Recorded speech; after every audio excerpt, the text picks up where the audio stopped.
Marami tayong hindi alam, pero marami tayong gustong malaman. Kaya ang tanong, alam mo ba? Alam mo ba na ayon sa National Museum of the Philippines ay magkakaroon na sila ng exhibit sa isa sa kanilang pinakaiingatan na artifact.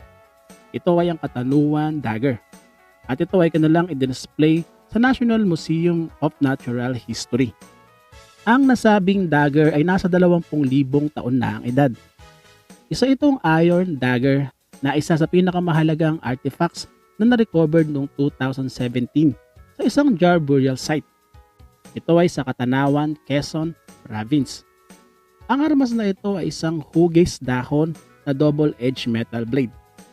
Meron itong handle na yari sa buto at iba pang mga organic na materials na tila hugis barko.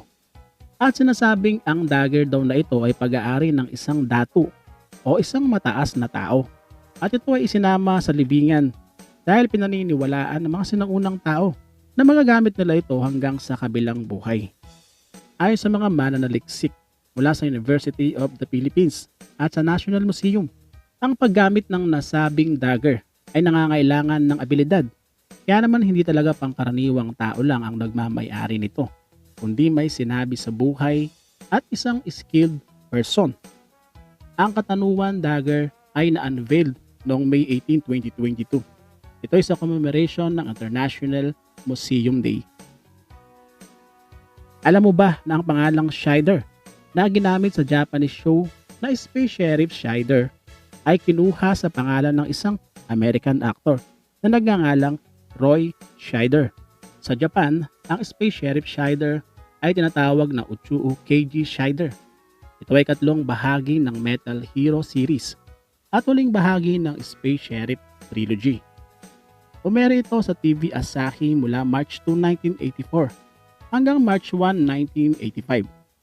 At alam nyo rin ba na ang ilan sa mga action footages ng palabas na ito ay ginamit naman sa Season 2 ng VR Troopers na isa ring kahawig na TV show na mula naman sa Amerika. At nang ma-distribute naman ang palabas na Uchuo Keiji Scheider, ay ginawa naman ng Toei na ibahin ng pangalan nito at ginawa itong Space Captain Scheider. At alam nyo rin ba na ang gumanap na Scheider ay dalawa? Ang orihinal nito ay si Dai Sawamura. Samantalang ang ikalawa naman ay itong si Shu Karasuma. Ito naman ay para sa Uchuo Keiji Scheider Next Generation. Alam mo ba na ang painting ni Evan Cosayo na si Malakas at Maganda, kung saan naka-featured sina dating Pangulong Ferdinand Marcos at First Lady Imelda Marcos, ay pinaguhit mismo ng mag-asawa o kinomisyon nila. Ito ay bilang simbolo o pasimula ng tinutukoy na bagong lipunan.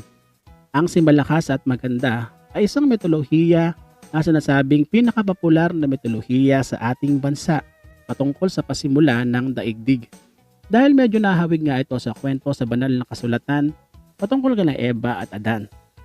Nagkaroon ito ng maraming bersyon at isa sa sinasabing pinakatumatak na bersyon ay ang bersyon nila Remedios F. Ramos, E. Atsenio Manuel, Florentino H. Hornedo at Norma G. Tiangco noong 1980.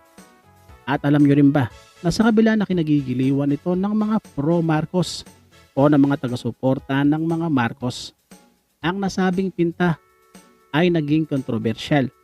Ito naman ay para sa mga anti o tumututol sa pamamahalang Marcos.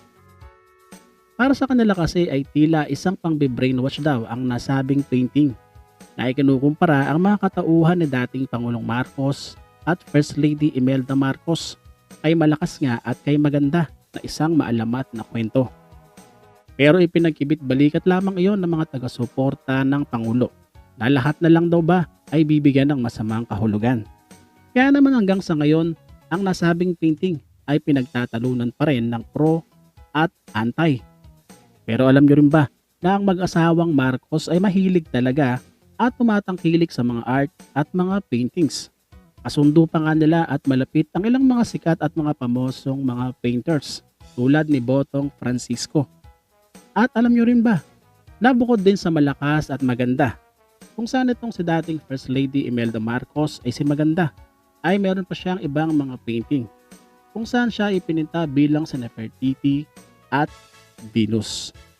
Alam mo ba na ayon sa mga folktales na kung si Dracula raw ay takot sa krus at ang amuleto naman ay panlaban sa mga vampira at iba pang mga alagad ng kadiliman. Ay paanong nangyari na sa ating bansa naman ang bawang naman ang naging sandata o pangontra? Sa totoo lamang ay wala naman talagang eksaktong paliwanag patungkol dito kung bakit ang amoy ng nasabing pampalasa sa ating mga ulam ay kinatatakutan ng mga masamang nilalang. Nariyan pa nga yung kailangan mo lang magkwintas o maglagay ng bawang sa iyong bulsa. Nang sa ganon ay maiwasan mo ang pagiging biktima ng aswang. At naging bahagi pa nga ng pop culture ang superhero na mula sa Baryo Puting Bato na si Commander Bawang, kalaban ng mga aswang. Pero sinasabing ang tanging malapit o pinakamalapit na paliwanag lamang dahil ayon kasi sa pagkasaliksik ng mga eksperto sa medisina. Ang pagkain daw ng bawang ay maaaring makagamot ng mga karamdaman.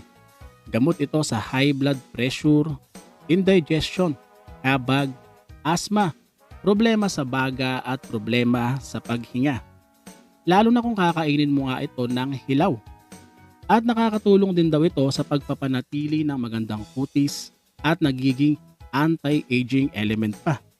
Bukod dito ay gamit din ito sa bad breath at napakarami pang ibang mga purposes. Kaya naman sinasabing ang kakayahan daw na ito ng bawang na ginagamit din sa mga liblib na lugar sa ating bansa, lalo na yung mga malalayo ang ospital, ay ang naging batayan nga ng mga mapaniwalain sa mga kakaibang nilalang dahil para sa kanila ang bawang ay maaaring panlaban at sila ay maaaring maprotektahan. Alam mo ba na ang Tumalog Falls na matatagpuan sa Oslob sa Cebu ay sinasabing isa sa pinakamagandang talon sa ating bansa? Ito'y dahil na rin sa kakaibang itsura nito. Ang pabulusok na tubig nito ay tumatama sa mga kabatuhan, kaya naman lumilikha ito ng kakaibang itsura. May mga nagsasabing mukha raw itong buhok ng puting kabayo. May nagsasabi rin na mukha raw itong isang malaking kurtina na tumatabing sa mga kabatuhan. At meron ding nagsasabing mistula raw itong pinagsama-samang mga payong na tumatakip sa mga serye ng mga bato. At ang bawat pagbagsak pa ng tubig sa mga bato ay lumilikha rin ng iba't ibang tunog na napakasarap sa pandinig.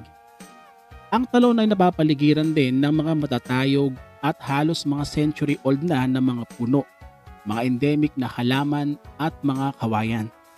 Kaya naman kung nature lover ka talaga, ay tiyak na mai-enjoy mo ang lugar. Ang Tumalog Falls ay pwedeng paliguan at meron itong entrance fee na 20 pesos lamang. Meron din itong mga cottages at meron ding mga bamboo wrap na pwede mong ma-enjoy. Ang bilin lang ng otoridad ay doblehin ang pag-iingat. Para sa marami pang alam mo ba, see you sa next episode. Bye-bye.